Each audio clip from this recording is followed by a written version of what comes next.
오늘도 행복한 아침입니다. 행복한 하루입니다. 하나님의 말씀 마태복음 5장 31절 32절 말씀입니다. 같이 읽겠습니다. 또 일렀으되 누구든지 아내를 버리려거든 이혼 중소를 줄 것이라 하였으나 나는 너희에게 이르노니 누구든지 음행한 이유 없이 아내를 버리면 이는 그로 간음하게 하며 또 누구든지 버림받은 여자에게 장가드는 자도 간음함이니라. 아멘. 오늘 본문 말씀을 통해서 용서하는 자라는 제목으로 하나님의 말씀 나누도록 하겠습니다. 여러분, 부부관계의 기본은 사랑이고 신뢰입니다. 끝까지 사랑해 주는 것, 그죠? 그리고 보이지 않는 부분에서 배우자를 신뢰하는 거예요. 이게 제일 어려워요.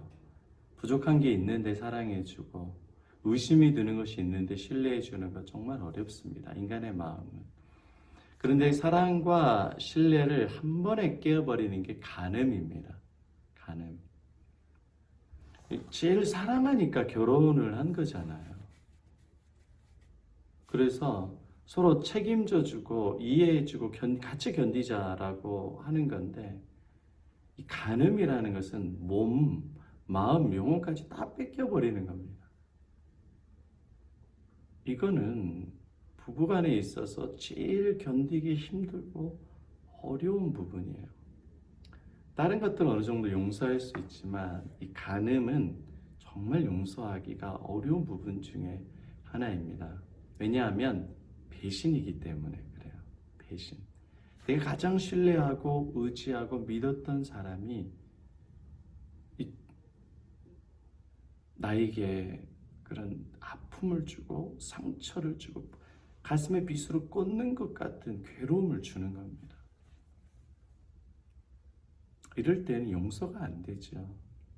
머리를 다 뽑아버리든지 아니면 그냥 그 가늠한 그 대상자 두 사람을 감옥에 넣어서 좀 고통을 당하든지 해서 그 나의 찢겨진 마음을 좀 복수하고 싶고 아주 그렇게 혼쭐을 좀 내주고 싶어요. 그래도 성이 안 차죠.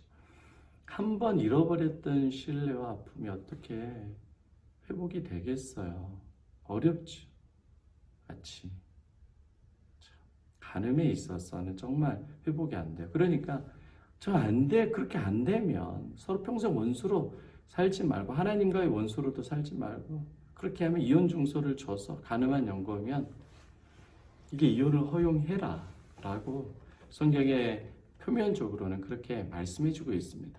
그렇게라도 이혼을 해라 라고 이혼을 조장하는 것이 아니라 인간이 죄된 인간의 죄성을 가지고 있기 때문에 그렇게 해서라도 다시 시작을 하라는 거예요.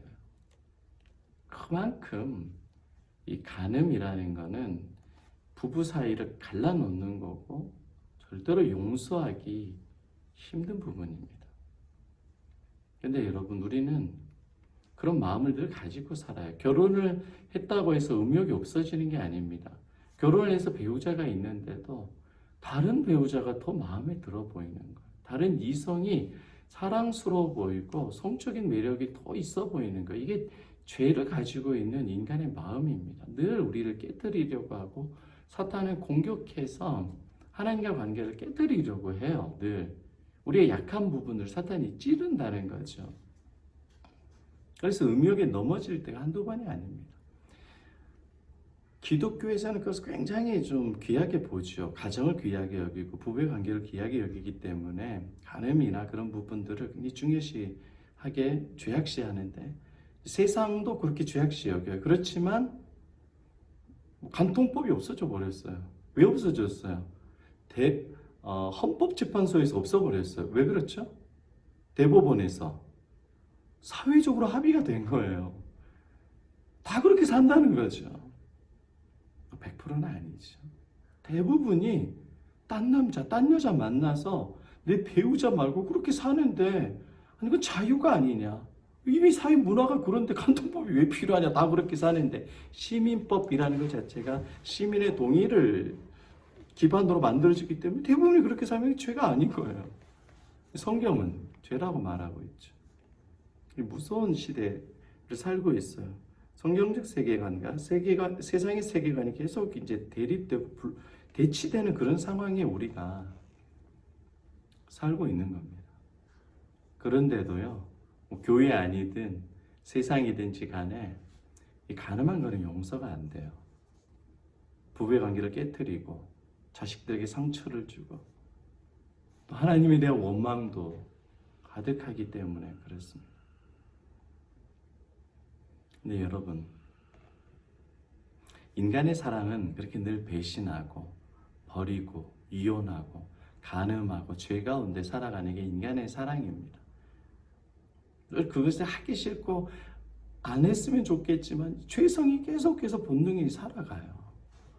여러분, 성적으로 범죄하는 사람, 이게 간음한 사람 있잖아요. 불륜을 저지르는 사람은 3년이나 5년에 한 번씩 계속 저지르는 거 알고 계세요? 그 중독이에요. 안 해야지 그렇게 창피를 당하고 수치를 당하고 그랬는데도요, 3년 5년 뒤엔 또 해요. 보세요, 주변에 그런가 안 그런가. 그게 죄성이에요. 한 번 그러면 계속 그 죄에 사로잡혀서 살아가는 게 인간의 죄성입니다. 그것을 막 두드러 팬다고 해도 잘 안 돼요. 중독인 거죠. 죄의 중독입니다. 이게 그만큼 어렵습니다. 용서가 안 되죠. 그렇게 배우자가 나를 배신한 간음을 저질렀다는 것은 용서가 안 됩니다.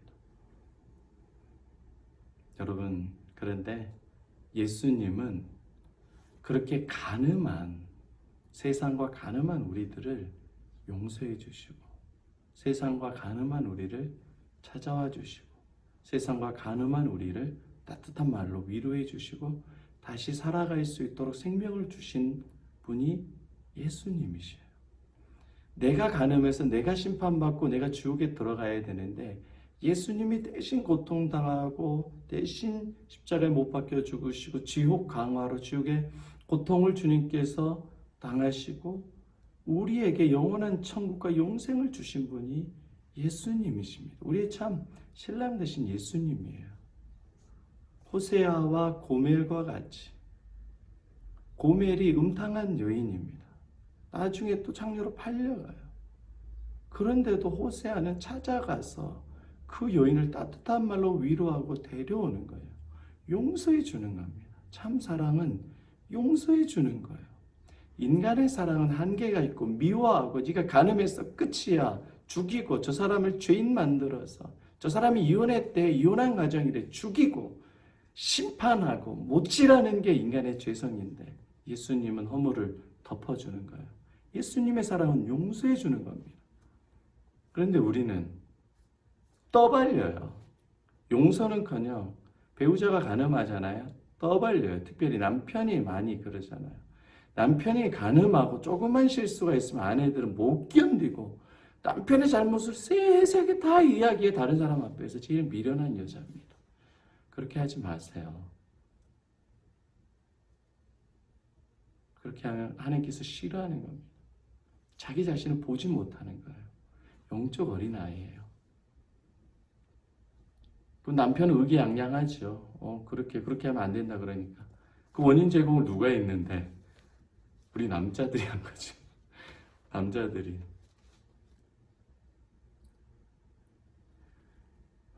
왜 배우자의 허물을 자꾸 들춰내느냐? 그만큼 상처가 크다는 거고 용서하지 못했다는 겁니다. 자식들 앞에서 남편의 허물을 자꾸 드러내지 마세요. 사람들에게서 배우자의 허물을 자꾸 드러내지 마세요. 내 아내가 말귀를 못 알아먹는다. 아내가 답답하다. 미련하다. 곰탱이다. 못 살겠다. 이렇게 아내 험담을 하지 말라고요. 용서를 못하는 겁니다. 내 자신을 못 본 거예요. 제가 이제 성도님들 만나서 이야기를 들어보고 하면 그렇게 원한이 많아요. 원한이. 부모의 원한, 특히 목회자의 원한이 참 많으시더라고요. 네. 뭔 원한이 그렇게 많아? 하나님도 원망해. 제일 원망이 많은 것, 배우자에 대한 원망이 많아요. 부모에 대한 원망도 많고. 자식에 대한 원망도 많고. 인생에 원망이 많은 건 예수님을 모르기 때문에 그래요. 아니, 만약 예수님이 사람을 원망했다고 생각해 보세요. 예수님이 베드로를 원망하고 제자들을 원망했다고 생각했어요. 다 지옥, 심판, 영원히 고통당하는 거예요. 여러분의 배우자를 향해서 원망하고 욕하듯이 예수님이 여러분의 죄를 하나하나 따져가면서 원망해 볼까요? 우리는 못 사는, 정말 그 진노 아래 못 사는 거예요. 뭔 원망이 그렇게 많아요. 예수를 모르고 내가 얼마나 죄인인지를 모르기 때문에 그런 거예요. 여러분은 내가 간음 안 했다고 생각하는 거예요. 내가 이혼 안 했다고 생각하는 거예요. 내가 살인 안 했다고 생각하는 거예요.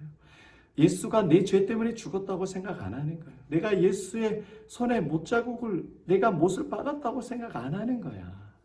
예수를 모르는 거예요. 인생에 원망이 많아. 내가 잘났고 내가 의롭고 내가 언제 간음을 했냐, 내가 언제 살인을 했냐. 늘 다른 사람을 판단하고 정죄하고.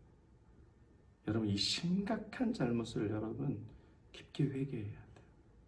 깊게 회개해야 돼요. 하나님께서 진노의 눈빛으로 우리를 바라보고 계십니다. 그러나 그것이 복이에요. 이 말씀에 자유로운 사람은 없습니다. 배우자를 용서하는 것 참 어렵죠.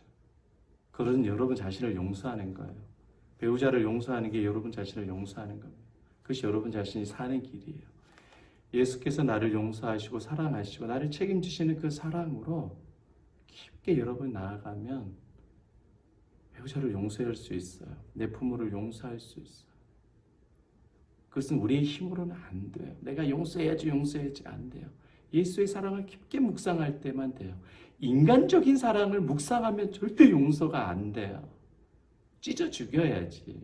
그게 인간의 죄성이라고. 그러나 나를 향한 예수의 책임지시는 사랑, 희생하시는 사랑, 영원한 사랑, 끝까지 인도해 주시는 그 사랑을 깊게 묵상할 때에 우린 용서할 수 있게 됩니다.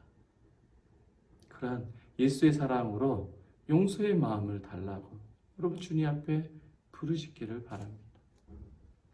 이번 주 굉장히 중요하고 실질적인 내용들을 주님 안에서 우리 같이 묵상해 보았습니다. 첫 번째, 버리려는 자 누구예요? 나예요. 배우자를 버리려고 하고 하나님을 버리려고 했던 자, 나라고 이런 몸부림치며 회개해야 돼요. 두 번째, 책임지려는 자 누구예요? 예수님밖에 없어요. 남편이 여러분 책임 안 지려 그래요. 배우자는 여러분을 짐으로 여겨요. 필요할 때만 도움을 받으려고 해. 그런데 예수님께서 책임지시는 겁니다. 용서하는 자, 첫 번째로는 예수님이고 두 번째로는 이제 누가 되게 하시는 거예요? 우리가 되게 하시는 거예요. 내가 용서하는 자 될 수 있도록 주님께서 인도해 주시는 겁니다. 여러분, 이혼 중서를 써서 내어주라. 음행한 연고외에 내보내지 마라.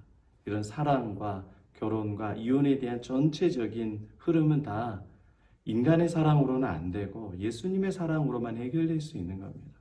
정말 우리가 예수님의 사랑을 깊게 묵상하고 인간의 사랑이 한계가 있다는 걸 알고 나를 포기하지 않고 사랑하시고 책임지시고 참 신랑 되신 예수의 사랑을 깊게 묵상하고 희생의 사랑을, 십자가의 사랑, 부활의 사랑, 다시 오실 그 신랑 되신 예수님의 사랑을 깊게 묵상할 때 여러분의 부부의 관계 어마어마하게 바뀝니다. 여러분의 가정이 완전히 바뀌는 걸 경험하게 될 거예요. 오늘도 그 은혜에 완전히 사무쳐서 용서하는 자 되게 해달라고 기도하시기를 바랍니다. 오늘 이 찬양 은혜 아니면 예수의 은혜에 사무쳐서 용서받은 자로서 용서하는 자의 그 자유와 기쁨을 누리는 저와 여러분 되시기를 축복합니다. 아멘.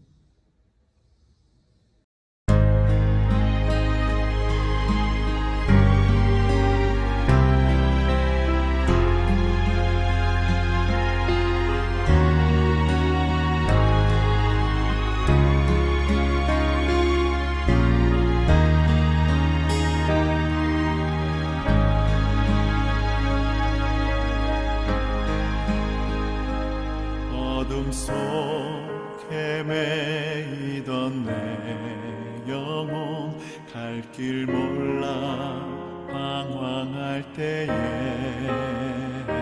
주의 십자가 영광의 그 빛이 나를 향해 비추어 주셨네. 주홍빛보다 더 붉은 내 죄 그리스도의 피로 씻기어 완전한 사랑 주님의 은혜로 새 생명 주께 얻었네. 그대 아니면 나서지 못하네. 십자가의 그 사랑 능력 아니면 나서지 못하네.